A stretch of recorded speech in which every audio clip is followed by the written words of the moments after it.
question très importante. Et en fait, la sécurité routière n'a pas commencé avec la Naser. Je pense que très tôt, les plus hautes autorités ont pris conscience de l'importance de la sécurité routière. Parce que quand on parle de route, il faut la réglementer. Il faut que l'ensemble des usagers se retrouvent sur cette route et puissent rouler en toute sécurité sans problème.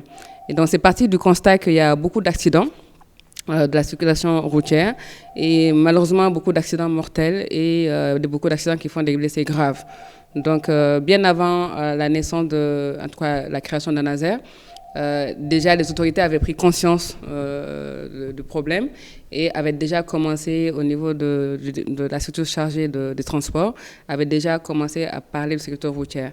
Pour rappel, on a célébré, en tout cas on a organisé la Semaine nationale de la sécurité routière du 16 novembre au 21 novembre dernier, donc tout près.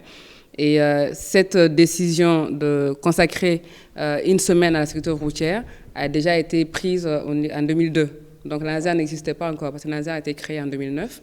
Donc en 2002, les pouvoirs publics ont pris conscience de l'importance de réglementer la circulation routière, d'où la décision concernant cette semaine de sécurité routière. Et ensuite est venue la Naser et le code de la route. Donc tout ça, c'est vraiment pour sécuriser au maximum les usagers de la route. Les usagers de la route, on retrouve les automobilistes, mais pas que, les motocyclistes, et surtout qu'on voit quand même que c'est un phénomène grandissant. Il y a beaucoup de motos dans nos villes. C'est aussi les piétons, c'est donc les usagers vulnérables, que ce soit les enfants et les personnes âgées. Et c'est aussi les vélos, c'est aussi les tricycles, autre phénomène qui est venu plus tard.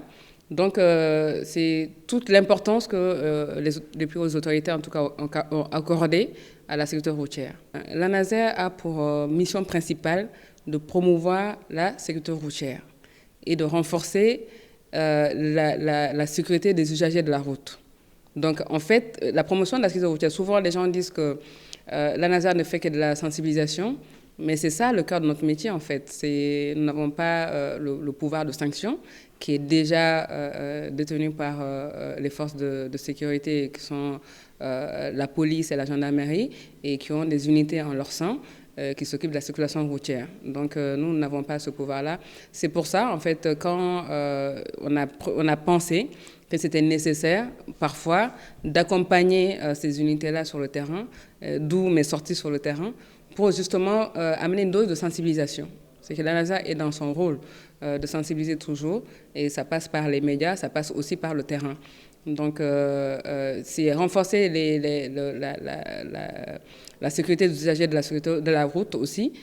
Ça part du constat que quand il y a un problème d'insécurité qui est décelé sur une route, ouverte à la circulation routière, nous devons soit de régler ce problème d'insécurité ou bien de nous référer à la structure qui est chargée de cette question-là.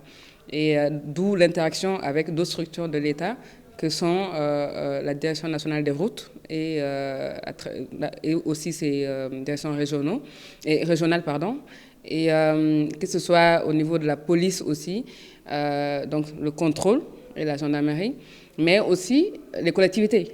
C'est que souvent on a tendance à oublier les collectivités, mais on travaille avec les collectivités parce qu'en fait les routes appartiennent en général aux collectivités.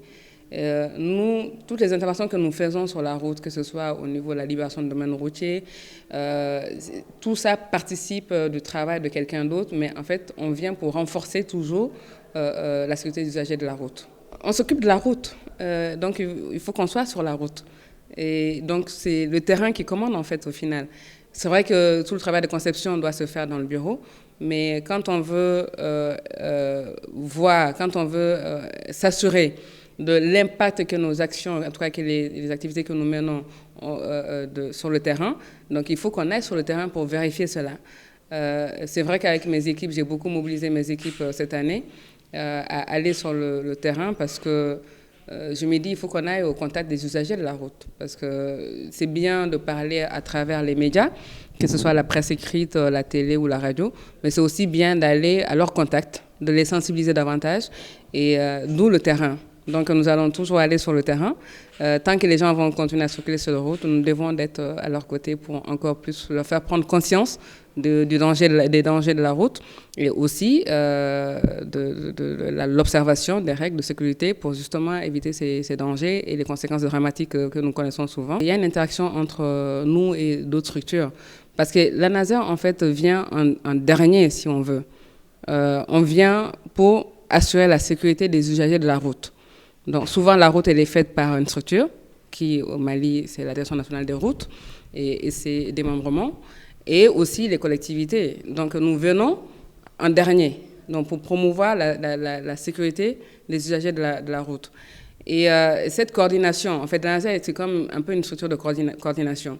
Parce que, comme je l'ai dit tout tantôt, donc on travaille avec et la police et la gendarmerie d'un côté, mais on travaille aussi avec la Direction nationale des routes parce que la NASER est présente même au niveau de la conception, en fait.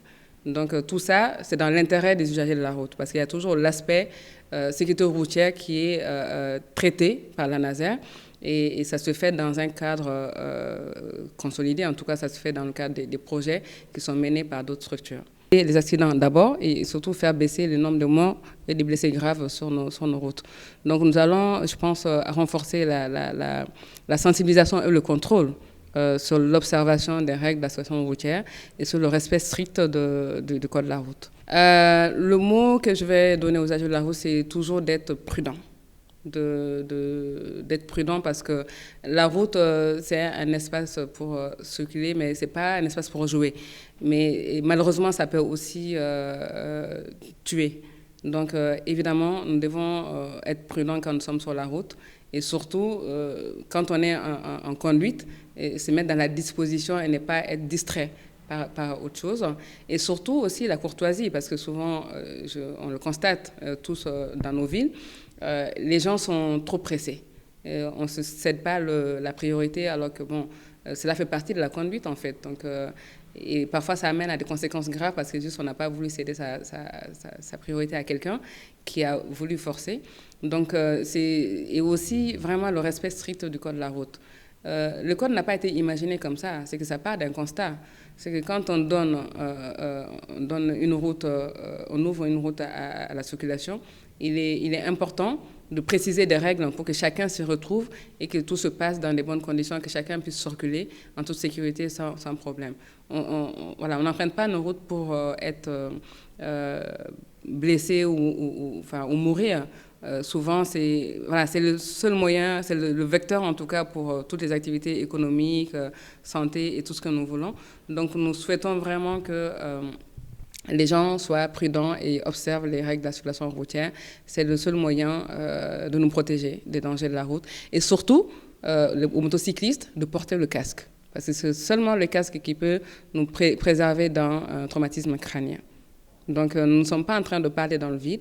Et c'est pour ça, dans le cadre de la Semaine nationale de la sécurité routière, nous nous sommes fait accompagner par des médecins pour montrer la réalité d'un accident.